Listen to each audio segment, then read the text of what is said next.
Your Excellency, the President, together with the First Lady, the Deputy President, our speakers, the Ichung'wah family, and all the distinguished mourners that have come this afternoon and today to mourn the departing of our patriarch. Naomba niwasalimu wote. Bwana Yesu asifiwe.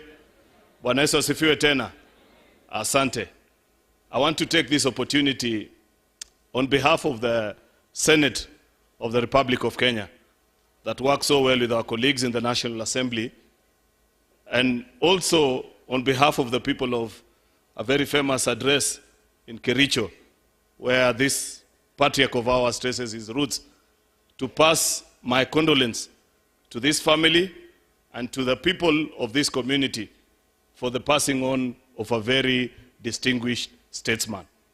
Before I go far, Your Excellency, together with the family, allow me to use this opportunity to perhaps request all the senators that are here.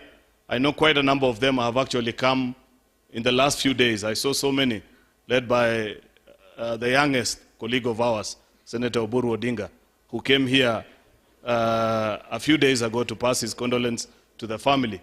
And so many others that took their time. I have seen there are quite a number. I think just like our colleagues in the National Assembly, you'll wave from where you are. Thank you very much. Quite a number of them have come here today. Secondly, I will say that this is a very special home for us, especially those of us that belong to the UDA family. Many people may not know, but besides the current residence of the then Deputy President, if there is a home that we frequented and spent a lot of our time during the COVID days and the days that we were in the wilderness trying to find the proper way to where we are today, we spent those days in this home in the company of this Mzee. In fact, I said this last week, and Ichung'wah, you recall that UDA as a party, if it was to have a home address of where the decision to depart from our former party and move to UDA was made, it was in this particular home where we are today. At that time, His Excellency the President, the eternal optimist that he is, still believed that it was possible to mend ways and find comfort where we belonged. But 90% of the team that he led at that time believed that our days were over. And that decision was taken in this home. And after that, as you all know, we moved from here and God granted us success. So I can confidently say that this is a blessed home. The things that we planned here, Mungu alitusaidia na tukafaulu. Ya pili, Your Excellency, ni kwamba kama vile imesemwa na Mheshimiwa Kimani Ichung'wah alinikumbusha wiki hii wakati tulikuja, kwamba mara mingi tulikuwa tukikuja nyumbani hapa, Mzee alikuwa anatupatia nyama na hiyo kitu ingine walisema walikuwa naongeza. There is one time, and it was the only time it was served, because nimesahau jina, but Kimani told us, alisema sijui inaitwa nini. Tuliletewa sisi wote na ikaeko kwa vikombe hapa. Na sababu sisi kidogo huwa tunaangalia kwanza kiongozi wetu anafanya nini, niliangalia na wewe hukuonja hata kidogo.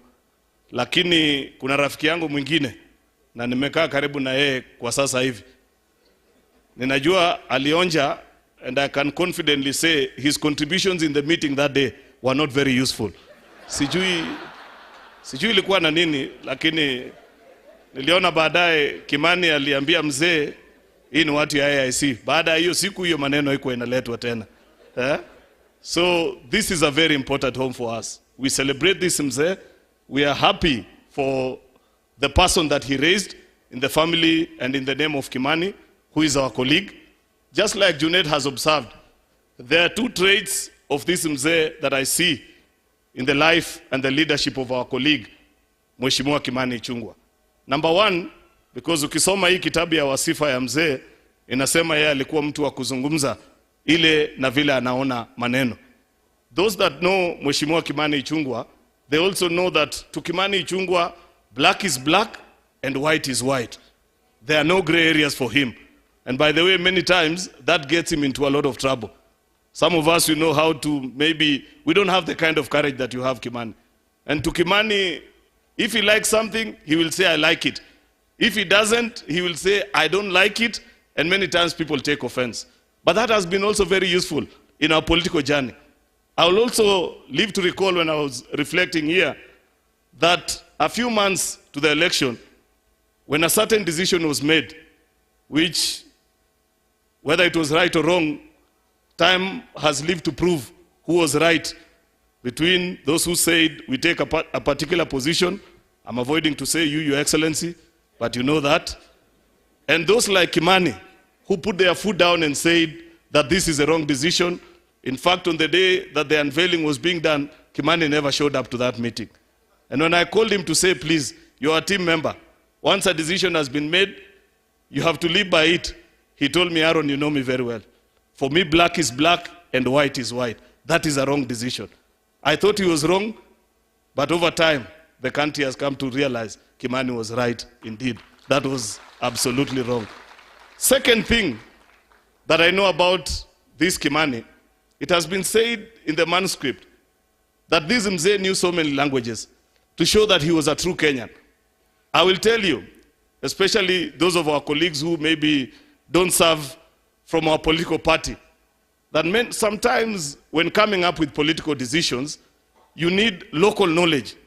Say, we need it from the perspective of the locals. That is a mistake that you never make with Kimani.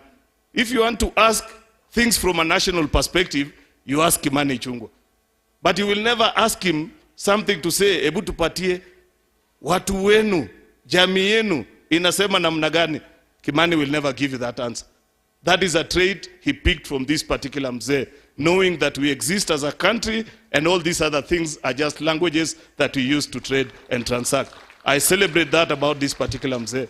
Lastly, Your Excellency, just like Junet has picked certain things that perhaps you need to improve, Mheshimiwa Kimani, from the life of your father, I would not have picked that particular one that Junet has picked. But I know for a fact that you are a good man, General Kimani. But it has been said that your father was extremely generous. I'm not saying anything. Why are you laughing? I didn't say anything, but I've just said Mzee was very generous, Kimani. With those very many remarks, without saying a lot, let me now take this opportunity to invite our colleagues from the Council of Governors, our representative, the chairperson of the UDA party, Governor Cecily Mbarire, to pass their condolences also. Asante na Mwenyezi Mungu awabariki. Welcome, Governor Cecily.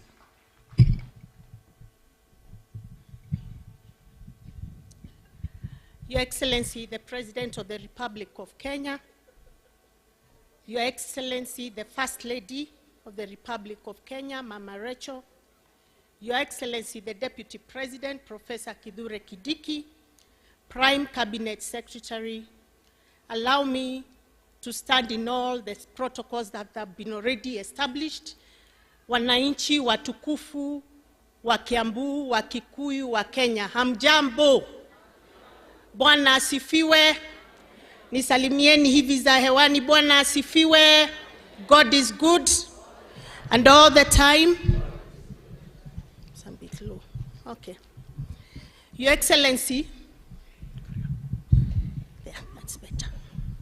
I stand here wearing two hats. One is the hat of the Council of Governors, whose chair is Governor Ahmed, who could not be here with us, the Governor for Wajir, and who is also a friend to this family through the majority leader, Kimani Ichung'wah, and who has also visited this home over the past